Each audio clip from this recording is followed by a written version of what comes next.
I'll make a start. Good evening, everyone. Welcome. Hope you're well. Of course, first of all, Happy New Year. Hope you've had a good Christmas, good New Year, whatever you're up to. Hope you've had a chance to see some friends, some family members, had a bit of time to rest, relax, enjoy yourself.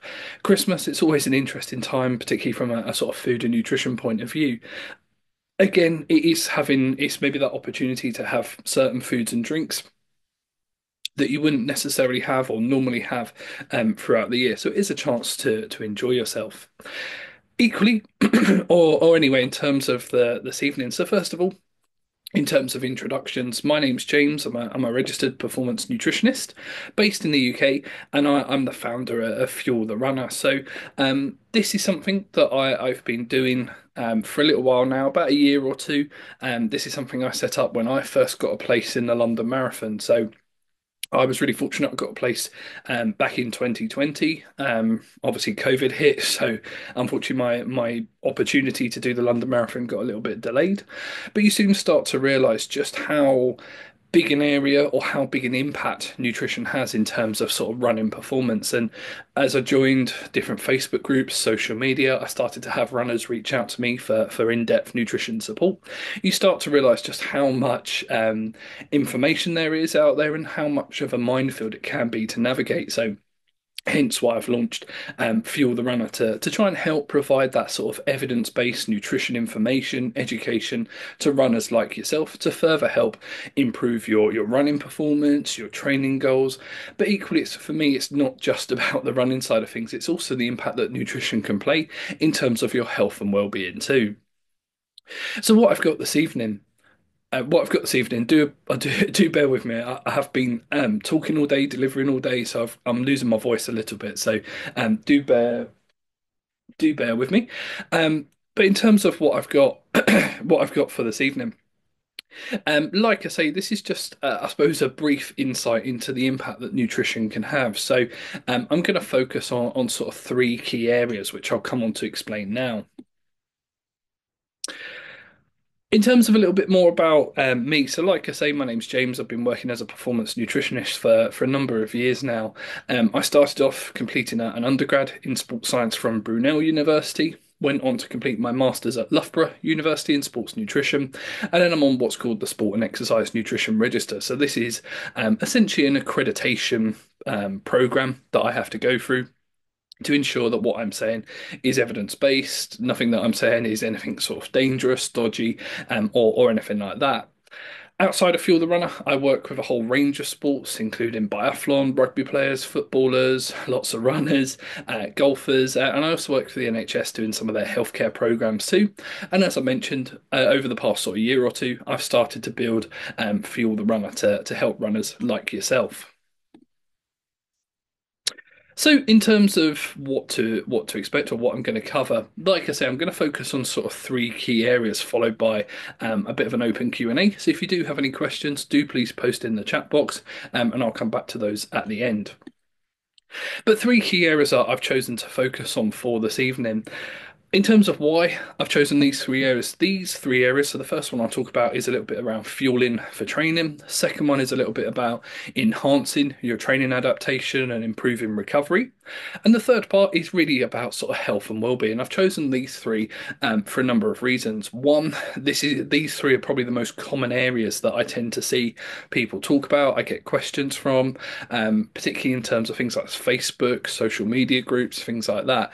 These are the areas that probably have the most amount of questions around them. So hopefully what I share this evening is just going to provide a few tips, few insights to further help you in these situations.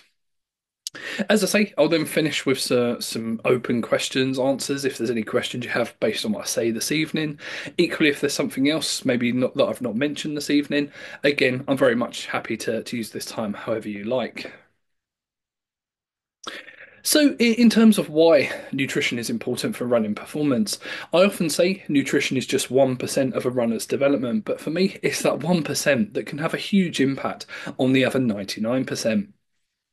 So when it comes to it, it's actually your nutrition that can obviously impact your fueling, and the performance. So again, the quite often I say the phrase of the fuel that you put into your body has a huge impact on the performance that you get out of it. So ensuring that you're consuming sufficient quantities, sufficient amounts of some of these different nutrients at key times to support performance training is going to make a huge difference. Equally, nutrition is one of the most effective ways to enhance and improve your recovery. So, again, when it comes to the recovery side of things, you're going out doing these big runs, high intensity training sessions, and then if you're coming back not really taking into account your nutrition strategy, your food choices, what you're probably going to find is this may impact how much adaptation, how much improvement that you actually start to see from all this training that you're doing.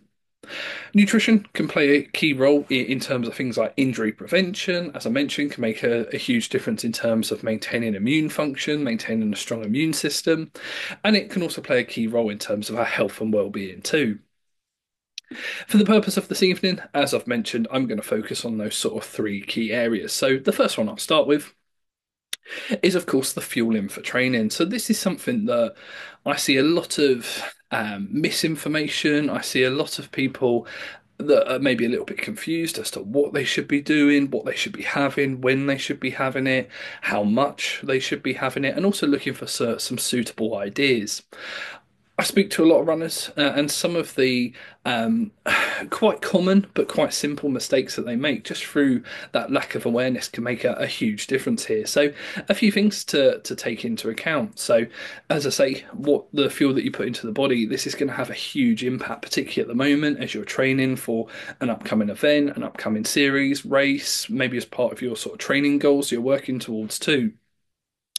And so if you're under fueling, if you're not really putting any fuel in the body, if you imagine your body's a bit like the petrol tank in your car, in the same way if you try to drive from London to Scotland on half a tank of petrol, you're only going to get so far before the performance of the car is affected, sorry, and the body works in exactly the same way. So this is where understanding sort of, as I say, what, when, how much to incorporate can make a huge difference. In terms of when to think about and when to start your fueling, your fueling strategy really starts around 2 to 3 hours before the run itself. Again, depending on what that run-in session, or equally if you're doing some cross training, other sessions, again, that time frame can be a little bit sort of negotiable in terms of if you're doing maybe a lighter session, you don't necessarily need huge amounts or don't need to go over the top with things like the porridge, the pasta, and some of your other maybe pre-run or pre-exercise meals. One thing to bear in mind, the part of the reason why we say that 2 to 3 hours beforehand is this is really a good sort of time frame in terms of it takes the body roughly 2 to 3 hours to process and digest that meal that you're having. So it's that sort of optimal time where the body's now processed that food, you've got the energy available ready in your system. Whereas it's also at that point of what you can run, what you can tolerate too. So if you were to have a huge bowl of porridge first thing tomorrow morning at 7 o'clock and then go for a big run at say 7:15, there's a good chance trying to run with a stomach full of porridge. It's not going to end well. Trying to run with that sort of stomach that's trying to process that food, it's more likely to increase your risk of runner's gut. Equally, at the same time, if you were then having your sort of pre-run fuel closer to maybe 4, 5 hours before the run itself, by that point, your body's now processed that meal. Chances are you're going to start to get quite hungry. So that 2 to 3 hours is a good guideline, if you like. In terms of the type of food to choose, obviously carbohydrate. Is that sort of key nutrient here. This is what's going to provide the fuel to help you perform at your best. In terms of carbohydrate choices, a couple of things to bear in mind here. Trying to choose those products that are, or those meals that are low in fiber, low in fat. Again, same thing here. Just takes the body a lot longer to process, digest these particular ingredients. So I should say I have got some examples of what some meals, what some snack ideas may look like. Again, for the purpose of this evening, I won't be going into sort of amounts in huge amounts of depth and detail, but I have provided some guidelines, some targets as we go. So for those of you trying to get really into the science, the quantities as well, a good guideline to aim for is around 1 to 4 grams of carbohydrate per kilogram of body mass, roughly in that sort of 2 to 4 hour period before. Again, how much you consume. Essentially, you have the bigger amounts, or as you get as the time to exercise start, if you like, gets closer, so you'd reduce the portion. So if you're running within an hour or so, aiming for closer to that sort of 1 gram of carbohydrate. Equally, if you're sort of 3, 4 hours out, again, 3 to 4 grams of carbohydrate per kilogram of body mass would be a rough guide here. So if you've got someone just for ease of maths that weighs 100 kilos, you're looking somewhere around 300 to 400 grams of carbohydrate. And as I say, I've got some examples. Again, at this point, I thought it might be helpful to incorporate or include this common question I get about fasted training. Fasted training is a really interesting one. Quite often, I get a lot of runners that say, I run fasted, it's easier, or there's a lot of benefits behind it. Again, it's an interesting one. There is some science, there is some evidence to suggest that training in this fasted state, so i.e., without having any carbohydrate, any fuel before your exercise, it's trying to get the muscle, the body to utilize those stores of fat. Which, yes, there can be some improvements in terms of your muscle, your body's ability to utilize this. However, when you look into the evidence, the science in a bit more depth and detail, carbohydrate is always king when it comes to exercise performance. So if you've got the marathon coming up, half marathon, fueling yourself on carbohydrate is always going to result in that greater improvement in performance. Equally, although you do see some physiological changes, what you actually start to find is if you haven't got that fuel in your body, you might find that this actually impairs the quality and quantity that you're able to do in terms of training. So, again, not putting any fuel, trying to run maybe a 2 hour run, for example, trying to go out and do 10 miles as an example, you might find the first few miles not too bad, but you soon run out of energy. You start to bonk, as the Americans refer to it as, and you start to find that that quality of that session is absolutely rubbish. So just being aware of that is really key. There was actually a recent study that came out a couple of months ago that actually looked at the sort of comparison between sort of fasted training, fueling options, and the impact it had in terms of sort of runner health and well-being. And actually, what they found is fasted training had a greater association with increasing sort of bone issues, so stress fractures, joint issues within the bone or within the body itself as well. So, as I say, starting to fuel yourself with carbohydrate can certainly make a huge difference. Again, carbohydrate, it's not your enemy, it is your energy. Carbohydrate does play a really key role in the body. A lot of runners I speak to, they are sort of quite scared of carbohydrate in terms of maybe the impact it has on body composition. But in terms of how you sort of manage the fueling for training, but equally maintaining that body composition, that's a little bit different. And that's something that I do spend a lot of time with runners developing this sort of structure, this plan, to help achieve this. And I'll talk a little bit more about that later on. In terms of how you fuel yourself, there is a lot of science, a lot of evidence to back up this information, and everything I talk about this evening is based on the latest science. Again, if you're interested, by all means, feel free to use it. But just to put that sort of science into application, just to give you a few ideas of what this may look like in terms of pre-exercise meals. Obviously, what you can see on the screen is by no means a definitive list. So, depending on time that you're or time of day that you're going for your run, a good starting point might be something like a bowl of porridge with a handful of fruit. Again, what fruit you use is entirely up to you. So, I quite like adding a sliced banana, a little bit of honey to it. But as you can see, my example on the screen, you could add some mixed berries. Again, I appreciate not everyone likes things like porridge, so you could swap that to something like a bowl of Weetabix, so 2, 3 Weetabix potentially. Same thing with a handful of fruit if that's what you prefer. For some of you, if you're maybe running sort of later on in the day after work or in the afternoon, this is where you might switch it up to things like pasta dishes. Again, lots of benefits here. The one, I suppose, note or one thing I would say when it comes to pasta dishes, again, just going back to my previous point, I try and choose dishes. Try and choose pasta dishes, things like that, in the sort of tomato vegetable sauces, just because they're much easier, much quicker to digest. Whereas If you were having, let's say, something like a carbonara, that sort of cheesy, creamy sauce, again, much higher in that fat content. So it's just potentially food choices like that are just massively going to increase that risk of runner's gut. So for those of you not aware what runner's gut is, that's that sort of sensation you get whilst running, where all of a sudden you feel like you need to go to the toilet, feel like you need to be sick. So little tweaks and changes can certainly make a big difference. Again, depending on what you have access to, what you've got in terms of preparation, storage, time itself, even things like a slice of toast, two slices of toast with some peanut butter and a sliced banana as well. Equally, things like jacket potatoes. Again, what you'll see over my slides is actually some of these foods we can adapt them slightly to make them really beneficial, a really good sort of pre-exercise or pre-fueling option. But equally, they can also play a very good role in terms of supporting that post-exercise recovery too. Like I say, this is by no means a definitive list. It's just a few examples to get you started. In addition to this, this is more for if you're going out for sort of longer runs. So anything sort of hour and a half, 2 hours, something like that. So now that we've had our sort of pre-run meal as such, again, that sort of 2 to 3 hour window before, the body's now digesting this really nicely. In the hour or so before starting the run itself, taking on some additional high carbohydrate snacks can just provide additional fuel, additional carbohydrates. So we get a little bit more out of that session itself. Again, in terms of what you use here, it's entirely up to you.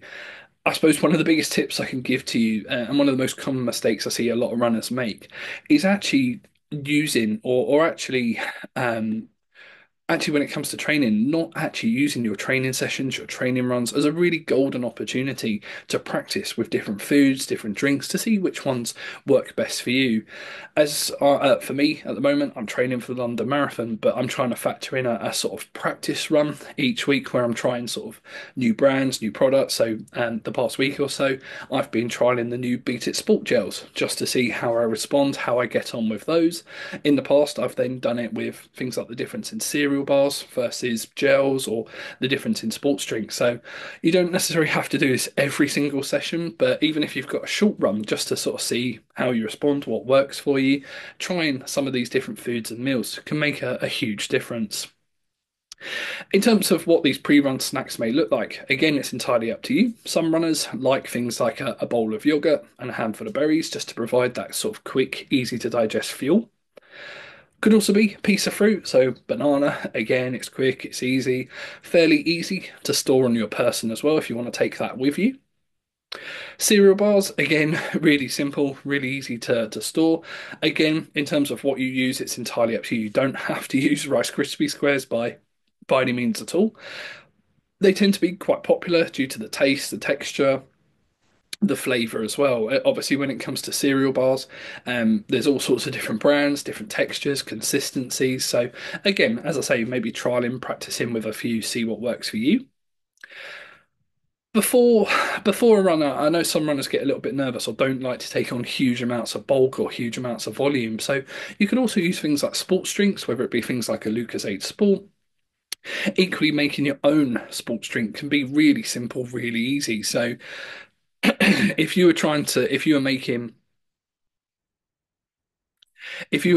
let's say, a litre of your own sports drink, you could get something like some fruit juice, for example. So if you're making a litre, you might use somewhere around 300, 400 millilitres of fruit juice, around 500, 600 millilitres of water, pinch of salt, and a tablespoon of sugar just to provide some additional fuel, some of those salts, those electrolytes, that you can then help replace that you're losing through your sweat. Again, please do practice with that in your training. Things like smoothies. Smoothies are probably one of my, I suppose, favorite sort of go-to nutritional resources. Again, depending on the goal, depending on what you're doing, you can adapt the recipe of things like smoothies to make it a really good, simple pre-exercise fueling option. Again, you can blend a handful of ingredients to suit whatever you've maybe got, whatever your sort of taste preferences are. But then equally, you could also start to use this as a post-recovery option too. So adding things like milk just provides an additional hit of protein. So I'll talk more about the recovery side of things in a moment. So that's really the sort of first key area that where nutrition can make a big difference. Obviously, as I say, for the purpose of this evening, I'm only talking about three key areas, but as you saw in my sort of diagram, nutrition is so much more. The second area that I'll come on to, and this is one that I see a lot of, not just runners, but a lot of athletes that I work with tend to overlook, and that's actually the role that nutrition plays in terms of enhancing, supporting your training adaptation too. So when you start running, training, doing all this exercise, you're putting the body under a lot of stress, you're putting a lot of stimulus through the body into those muscles. So those muscles they start to break down. That stimulus helps them to repair, grow, and adapt. So become stronger. We become stronger, faster, fitter, and so on. But actually, although we're doing all this training, if we're under fueling ourselves or we're not fueling ourselves, recovering ourselves, using nutrition to recover as effectively as we could, this is where you might find that actually you're not really getting any benefits from anything that you're doing. Equally, starting to understand what you can start to do, what you can start to incorporate into your lifestyle, your routine. This is where you're going to enter into this sort of phase of what I call world-class recovery, and this is what's going to make the difference between how quickly you recover after a session. This is the difference between how you feel in terms of tiredness, fatigue. This is the difference between how well you perform at maybe your next race. So if you're doing back-to-back races over a series of weeks, for example, even if you've got maybe a really intense training period coming up as well. So some of those higher volume weeks, higher running weeks, if you're feeling sort of really sore, your legs are really fatigued, you're not going to perform very well in the rest of the week. Whereas this is where nutrition is one of the most effective ways to enhance that recovery, support the muscle recovery too. In terms of how you go about doing this, again, this is where if you if you imagine we've done all this exercise, we've done all this movement, and if you imagine that again, the body is a bit like the battery on your phone. The more you use it, the more the battery starts to go down, it starts to die until it enters into this sort of low battery mode where yes, it's working, but a lot of those functions are somewhat compromised. So, where in terms of how nutrition can support your recovery, support that training adaptation, this is where we use what we call, well, some people use the three R's of recovery. I tend to use the what I call the five R's of recovery. So, the first area is the rehydration. So, when it comes to rehydration, so during the exercise, during the movement that you've been doing, depending on exercise duration, intensity, the environmental conditions, there's a good chance you've probably sweated and potentially sweated quite a lot of fluid, which needs to be replaced. It's not just about the fluid, but it's also the impact of things like the electrolytes and some of those salts that you've lost through your sweating too. In terms of the second R, the refuel, this is about replacing the amount of energy that you've used too. So again, we start doing our exercise, start going out for these long runs, and it's that carbohydrate that's stored in the muscle as glycogen, and it's that glycogen stores that start to deplete, and we need to make sure we're replacing it here. So in that sort of post-recovery meal, those post-recovery snacks, starting to incorporate some carbohydrate here is certainly going to start to help that recovery process too. The third R is then, of course, about the importance of protein. So, again, we're doing all that training, starting to break down that structure of the muscle itself. And so, this is where protein is required to help with the structural repair, the growth of the muscle tissue, cell tissue, and other sort of functions within the body too. So, again, the protein, the carbohydrate, and of course, the fluid are really important. So those first three, they really focus on the impact of nutrition. The fourth one I add, just because again, I think things like sleep is often overlooked, but actually things like sleep can make a huge difference. So that's that fourth R about the importance of rest and relaxation.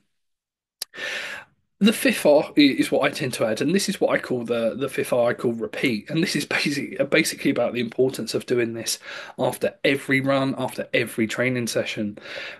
It's all very well and good doing these things once, but once is not enough. Once is going to it will make a slight difference, but to get the full benefits, to help you recover as effectively, as quickly as possible, help you get back to running at your best, you need to be doing these things after every running session or every training session that you're doing.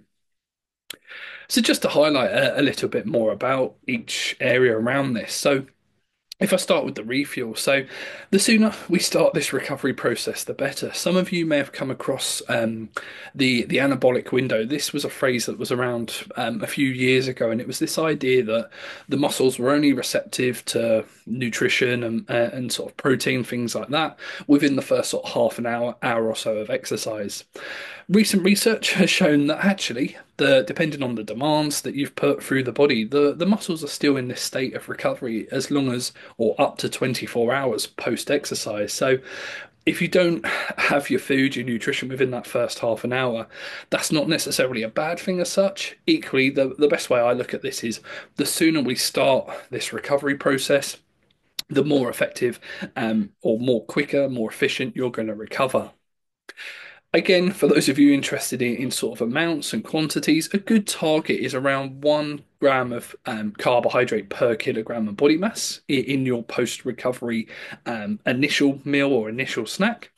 And then from that, once you're maybe home, so that one gram per kilogram would maybe be for some, if you've got like kit bag snacks, for example, that would be give you a rough guide.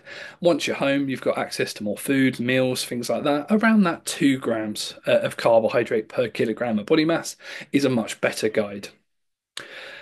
In terms of the second R, around that sort of rebuild. So again, coming back to the importance of sort of protein foods and drinks. Again, as I say, this is very much there to enhance that muscle recovery, the muscle repair. In terms of amounts, aiming for around 0.3 grams of protein per kilogram of body mass. So that is, I promise that is correct. Some people think, oh, I should be having 3 grams of protein.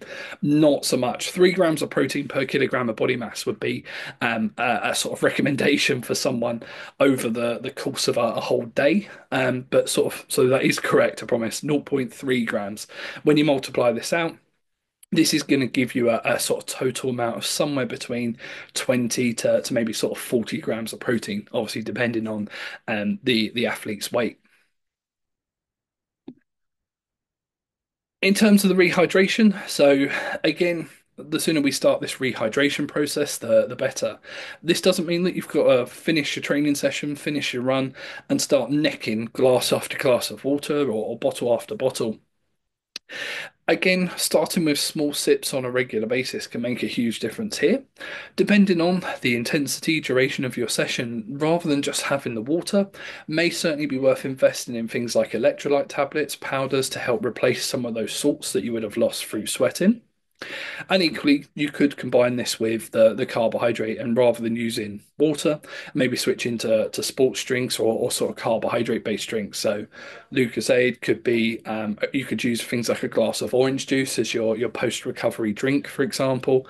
There's all sorts of examples you can use. And as I say, I've got some examples on the next slide. In terms of targets, in terms of amounts, it's recommended that we should be trying to replace around 150% of what's been lost. So, a good way to work out how much you're actually losing through sweat is to weigh yourself in minimal kit before a run. To make it easy for yourself, if you're going to do this, I do this for runs where you're running for at least an hour or maybe around that hour duration. So weigh yourself in minimal kit before the run, go out, do your run, make a note of sort of what you had to drink, and then when you come back, weigh yourself again in minimal kit, and you can work out the difference. So as an example, let's say you go for your hour run, you come back and you've lost, let's say, a kilogram. In terms of body weight. So from this, 1 kilo is roughly the equivalent to 1 litre. So based on that sort of 150%, this would be the equivalent to you having to try and drink around 1.5 litres of fluid to replace that's been lost, just because some of that will then be excreted, for example. So you're just trying to cover what we need to function. In terms of sleep and rest, I won't talk about this in too much detail just because sleep, to be fair, is a whole session in itself. It's a really interesting area. In terms of recommendations, it's recommended that we should be having around 7 to 9 hours of sleep per night. In terms of that, it is a guide. I appreciate some of you might say you sleep quite well. Equally, I'm fully aware some athletes, some runners do struggle a lot with their sleep. So, one resource that you might find quite helpful is the UK Sleep Council website. There's lots of additional resources, top tips on there to hopefully help you improve your sleep. One thing that does come up when it comes to talking about sleep is, of course, things like naps. You'll hear some people say you shouldn't nap, nap's bad for you. Actually, a nap can be quite beneficial. Again, it depends on sort of how long you're napping for and equally when you're napping in terms of time of day. So having a nap no longer than around 30 minutes in duration, somewhere between sort of 12 and 4 o'clock in the afternoon, has been shown to have a really positive impact in terms of helping us feel refreshed, refocused, feel a little bit more energized, if you like. But equally, that because of that duration, that time of day, it doesn't then impact or shouldn't impact your sleep that evening. So again, if you are going to nap as part of your post recovery, certainly can make a huge difference. Just taking into account the timings, like I say, can make a huge difference. Just because I have seen some runners where they go, "Oh, I've done this big run," they get into bed for 3 hours, let's say, and then their sleep that night has just gone completely out the window. So, in terms of what this may look like from a food point of view, so as I say, maybe starting to think of what are some quick, easy snacks just to start that recovery process off. So, for me, as I mentioned, smoothies are probably my sort of go-to just because they're really quick, easy to make. Obviously, you can buy them in the supermarket. As I'm sure some of you or you're maybe all aware, potentially there is the impact of that sugar content, but actually this is where, when it comes to food and nutrition, it's not so much this case of good food versus bad food. It's this case of context and understanding what's the most appropriate food or drink in this case, in this situation. And actually, something like a smoothie, although that sugar is in it, that's actually what's going to support or make a huge difference in terms of that post run or post recovery support. Again, depending on where you're at, depending on what you've got access to, simple kit bagged recovery snacks, so whether that be things like wraps or bagels, tend to be quite easy to take in your kit bag. Whether it be fruit, cereal bars, things like that, again, they're always good options. If you've got the storage for them, things like yogurts can also be a good option too. For me, one of my other sort of go-tos is actually sort of milkshakes or recovery drinks. So obviously, if you've got access to the supermarket, things like that, there's hundreds of different brands that you can purchase when it comes to your flavored milks. Actually, again, despite popular belief, something like a pint of semi-skim milk is actually cut or actually covers all three of those three R's of recovery. And it's actually a really cheap versatile way to get all those nutrients into your system. So, pint of milk is what, 50, 60p? Really good hit of protein. So, in that pint of milk, you're looking roughly 20 grams of protein. In terms of carbohydrate, again, you've got roughly 50 grams of carbohydrate or so, plus the impact of things like calcium as well to support that bone health. If there's anyone that is maybe lactose intolerant or you consume some of these dairy alternatives, without having the information to hand, the one thing I would say is some of that may not necessarily apply to some of your dairy alternatives, just because quite often the dairy alternatives they lack the calcium that's found in the cow's milk, and equally it will vary from brand to brand. But some of the protein content, carbohydrate content in some of those other options aren't as high as in the cow's milk. So that's the sort of one caveat I would add to that. Um, Once you're then home, once you've got access to more sort of cooking, food, more access to cooking facilities, ingredients, food storage, things like that. That's where you can then start to incorporate some post-recovery meals. Again, as I say, you may have seen some of these on some of the previous slides. Again, this is where things like a jacket potato can be a good option. So your choice of toppings. So in this example, I've got some tuna and sweet corn, but you could use things like cheese and beans as an example. So you've got a really good hit of carbohydrate from the bean, from the good hit of carbohydrate from the potato, but then you've also got the hit of protein from the cheese, from the tuna, the sweet corn, whatever suits you.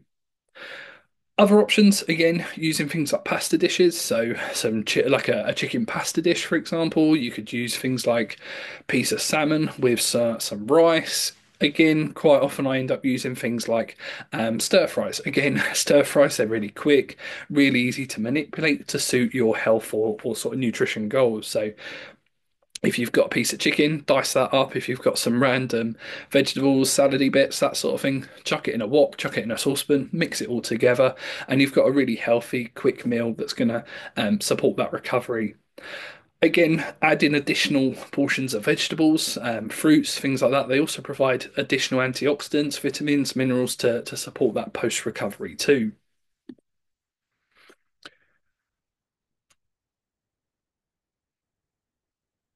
The third area that I'm going to talk about for this evening in terms of where nutrition can make a big difference or how it can enhance running performance is actually the health and overall well-being of the runner itself. So there's a couple of parts to this. So first of all, runners doing huge amounts of running, training, you're training first thing in the morning, maybe last thing in the evening. You've got the impact of sort of work demands, family demands. You're going from one thing to another, trying to fit these runs in can be a real challenge.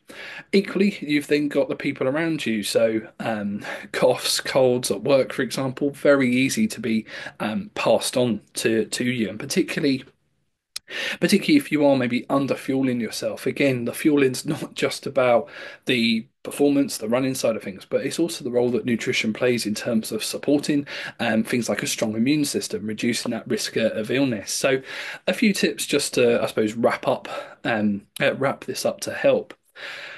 Again, if you've done any reading around nutrition, sometimes you come across this phrase of fuel for the work required. So, a lot of runners don't necessarily alter or periodize their nutrition to suit the demands of their day. So, trouble with this is on your maybe quieter, your rest days, for example, you're still consuming maybe a little bit too much fuel. And this can maybe have an impact in terms of body composition, weight, and other factors. Whereas if you're still having that sort of same food, same meal, but on your high intensity days, your long running days, what you might find is actually you're starting to underfuel yourself. And so you just start to notice that you're picking up things like coughs, colds, little niggles, little injuries as well.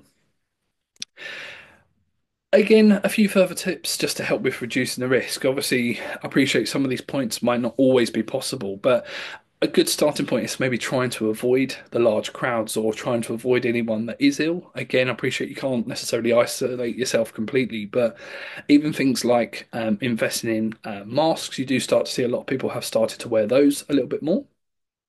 Again, starting to prioritize, particularly in those really intense, heavy periods of training, trying to prioritize your sleep a little bit more, that rest, that recovery. This is going to make a huge difference. Again, a really sort of sleep deprived runner.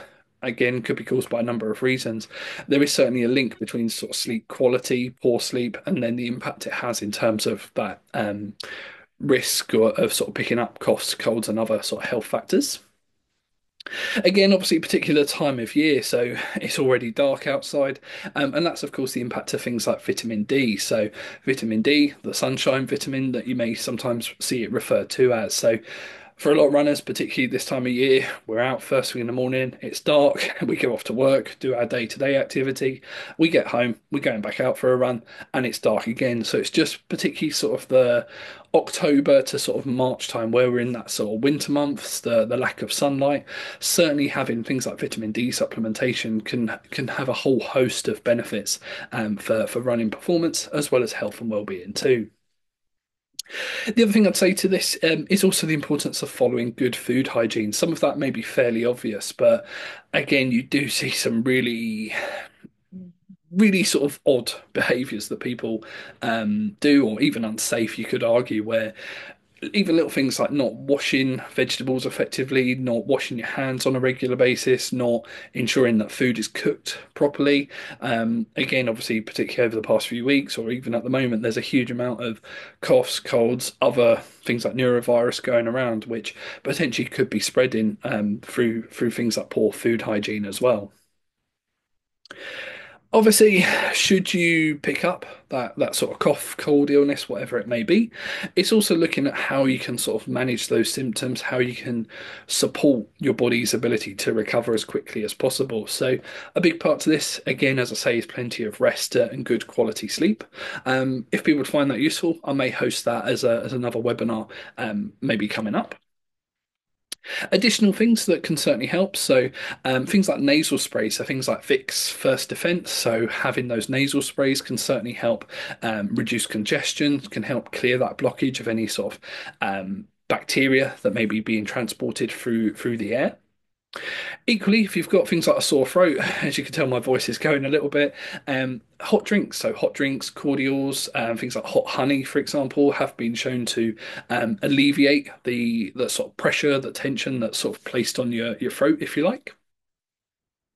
Again, as part of that, making sure you are staying hydrated. So, again, dehydration, it's not just, again, same thing. It's not just the impact it has physically, it's also the impact it has on immune function, it's the impact it has on brain function, amongst so many other roles too.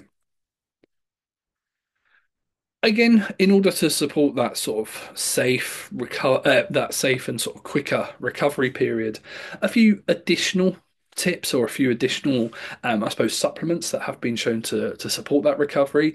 Things like vitamin C and zinc supplementation. So you can buy this obviously as a series of tablets from various sort of sports nutrition companies. Things like HealthSpan Elite tend to be my go-to.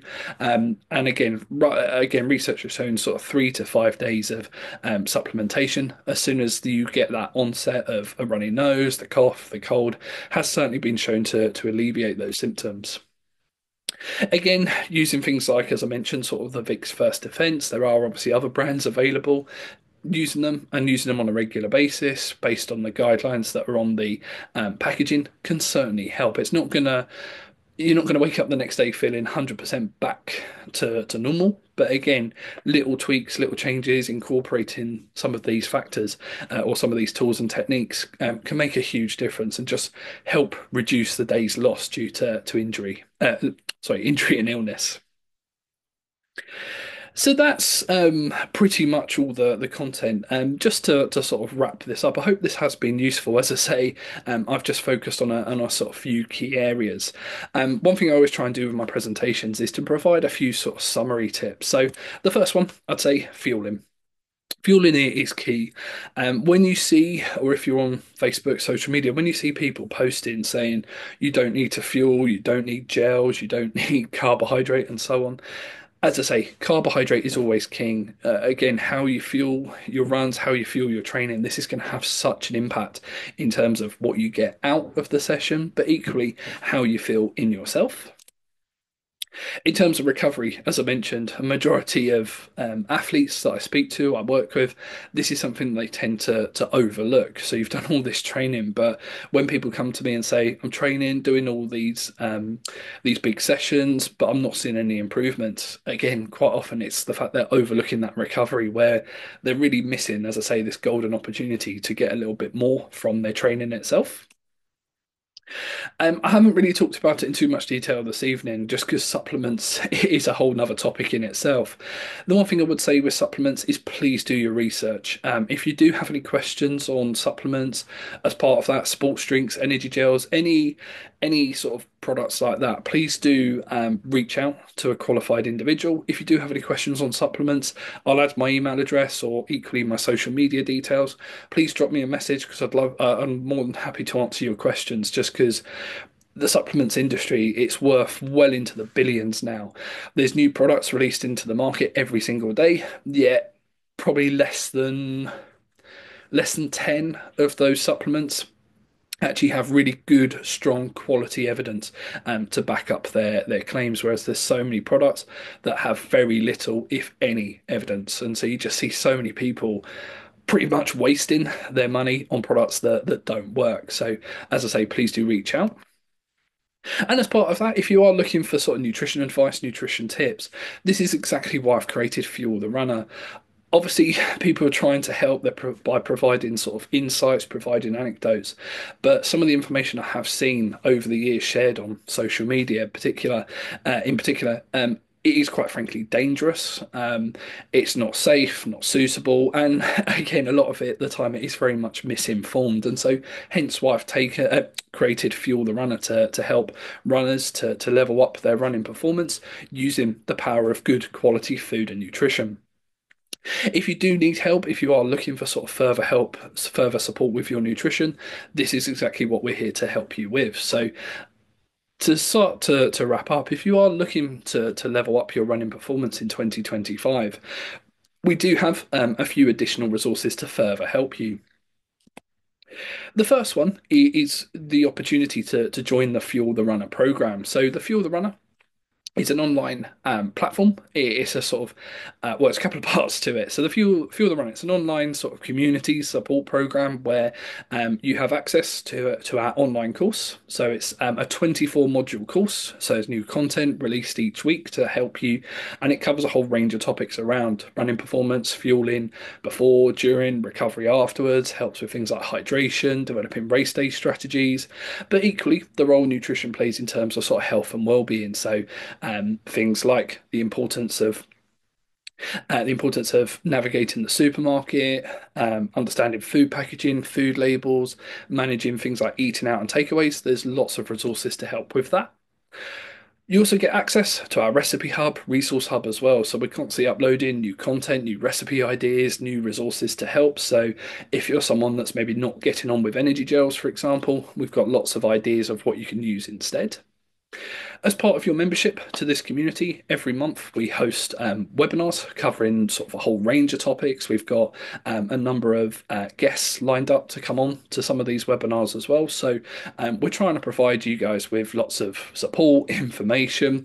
I should say with some of those guests, I've got guests that are not just about nutrition. I've got physios, I've got strength and conditioning coaches, I've got psychologists all lined up that I'm sort of sorting out dates and times in order to get them on the platform to come and share some further tips and support as well.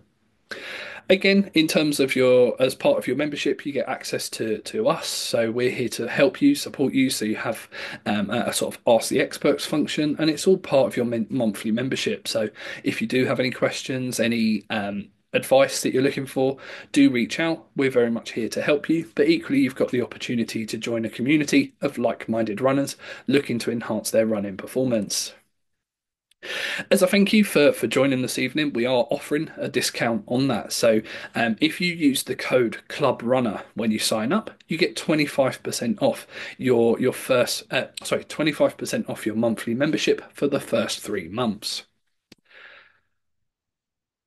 This is something I ran at the start of last year. It was actually what I call Fuel to the Finish, which is a sort of group support program, and I'm really excited to be launching this or doing this again.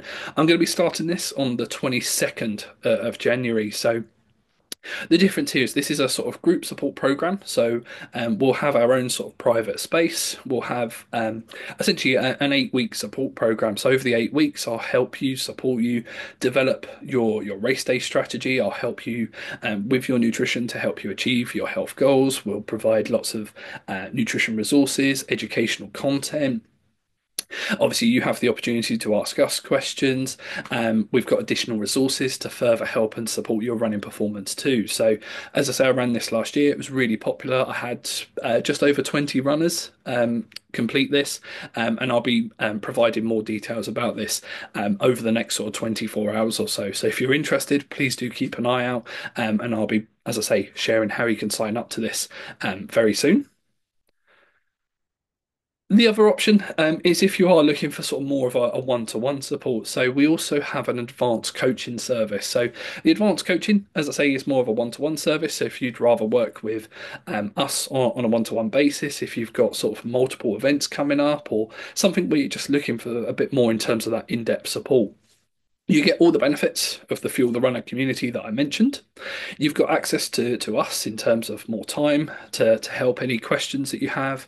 Equally, we'll help you with developing your sort of race day, your sort of nutrition strategies to support your goals, your race performance. You also get access to some additional tools. So we use things like Hexis, which is a sort of nutrition periodization program.